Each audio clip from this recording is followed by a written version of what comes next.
প্রিয় অষ্টম শ্রেণীর ছাত্রছাত্রী, আজকে দেখো ভূগোলে আমরা 4 নম্বর স্কুলটা নিয়ে আলোচনা করবো। আগের ক্লাসে 3 নম্বর স্কুলটা নিয়ে আলোচনা করেছিলাম। তো দেখো 4 নম্বর স্কুলে প্রথমে একের দাগে 7টা ড্যাশপয়েন্ট দিয়েছে। উত্তর পূর্ব দক্ষিণ পূর্ব আয়নবায়ু মিলিত অঞ্চলে কি নামে পরিচিত? আন্ত আন্তঃক্রান্তীয় অঞ্চল। লিবিয়া মরুভূমি উষ্ণ ও ধূলিপূর্ণ বায়ুকে কি বলা হয়? শিরোক্ষ বলা হয়। ড্যাশ বায়ুকে সমুদ্রবায়ু স্থলবায়ু বৃহৎ সংস্করণ বলা হয় সমুদ্র বায়ুকে। ড্যাশ নাকি বাম্পি ক্লাউড নামে পরিচিত, তবে স্ট্র্যাটো কিউমুলোনিম্বাস। প্যারানা প্যারাগুয়ে উরুগুয়ে নদীর মিলিত প্রবাহের নাম হচ্ছে কি? লা প্লাটা।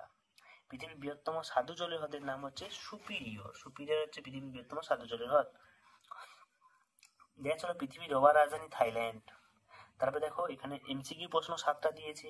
উত্তর আমেরিকার নবীন ভঙ্গিল পর্বতের নাম হচ্ছে রকি। পৃথিবীর কসাইখানা কাকে বলা হয়? শিকাগোকে বলা হয়। অ্যাঞ্জেল জলপ্রপাত সৃষ্টি হয়েছে ওরিনোকো নদীর উপরে। দক্ষিণ আমেরিকার নাতিশীতোষ্ণ ভূমিকে বলা হয় পম্পাস। আয়ন বায়ুর অপর নাম হচ্ছে পূবালি বায়ু। উষ্ণ স্থানীয় বায়ুগুলো হচ্ছে চিনুক। উষ্ণ স্থানীয় বায়ুর নাম হচ্ছে চিনুক। দেখো এখানে পরপর দিচ্ছি আমি। পূর্ব চীন সাগরে ঘূর্ণিঝড় কি নামে পরিচিত? টাইফুন নামে পরিচিত। তারপরে দেখো বলেছে কোন মেঘে বজ্রমেঘ বলা হয়? কিউমুলোনিম্বাস। উত্তর আমেরিকার দীর্ঘতম নদীর নাম মিসৌরি নদী। সিল কথার অর্থ হচ্ছে রক্ষা করা, এবং বৃষ্টিপাত মাপার যন্ত্রের নাম হচ্ছে রেনগজ। গর্জন যে 40 আর 36 নম্বর পেজে পেয়ে যাবে। সহিকাতে এক্সটেন্সিয়া হচ্ছে দক্ষিণ আমেরিকা পশুচারণ ভূমি, তাকে এক্সটেন্সিয়া বলা হয়। এটা পাবে তোমরা সহায়িকা বইতে তোমরা 106 নম্বর পেজে পেয়ে যাবে এক্সটেন্সিয়া কি। এর পরের পেজে প্রশ্নগুলো আলোচনা করছি। দেখো সত্য মিথ্যা বলেছে। দেখো এই পেজে তোমাদের পেজ নাম্বার হচ্ছে 306 নম্বর পেজে। আমি ভালো করে দেখাচ্ছি তোমাদের। 306 নম্বর পেজ দেখো তোমরা পেয়ে যাবে। এখানে পাবে দেখো 4-এর দাগের একটা দক্ষিণ আমেরিকার ক্রান্তীয় বৃষ্টির অঞ্চল সেলভা নামে পরিচিত, এটা সম্পূর্ণ ভুল। অ্যামাজন নামে পরিচিত দক্ষিণ আমেরিকার যেটা থাকে অ্যামাজন। তারপরে হচ্ছে কানাডার সিল অঞ্চলে হ্রদগুলি বায়ু ক্ষয় কার্যের ফলে এটিতে, এটা সঠিক। পশ্চিমা বায়ুর অপর নাম বাণিজ্য বায়ু, ভুল। আয়ন বায়ুর অপর নাম হচ্ছে বাণিজ্য বায়ু। শীতকালীন মৌসুমে বৃষ্টিপাতে অনেক বেশি হয়, সম্পূর্ণ ভুল। এটা হচ্ছে বর্ষাকালে বেশি হয়।